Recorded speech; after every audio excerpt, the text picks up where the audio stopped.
First reading, a reading from the letter to the Hebrews, chapter 13, verses 1 to 8.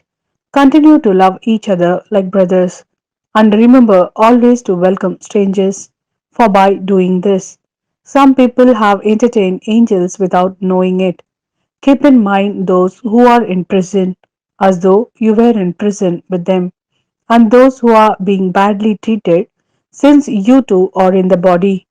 Marriage must be honored by all, and marriages must be kept undefiled, because the sexually immoral and adulterers will come under God's judgment. Put avarice out of your lives and be content with whatever you have.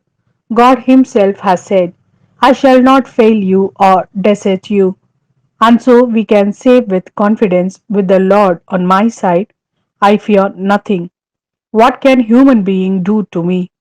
Remember your leaders who preach the word of God to you, and as you reflect on the outcome of their lives, take their faith as your model. Jesus Christ is the same today as he was yesterday and as he will be forever. This is the word of Lord. Thanks be to God. A reading from the Gospel according to Mark, chapter 6, verses 14 to 29. King Herod had heard about him, since by now his name was well known. Some were saying John the Baptist has risen from the dead, and that is why miraculous powers are at work in him. Others said he is Elijah.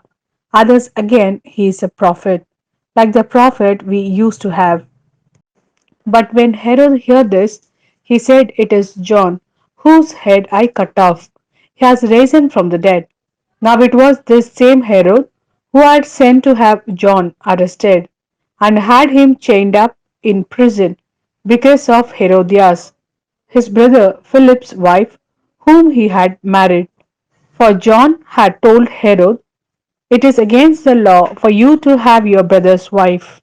As for Herodias, she was furious with him and wanted to kill him, but she could not able to do so, because Herod was an ave of John, knowing him to be a good and upright man, and gave him his protection. When he had heard him speak, he was greatly perplexed, and yet he liked to listen to him. An opportunity came on Herod's birthday when he gave a banquet for the nobles of his court, for his army officers, and for the leading figures in Galilee. When the daughter of this same Herodias came in and danced, she delighted Herod and his guest. So the king said to the girl, ask me anything you like, and I will give it to you.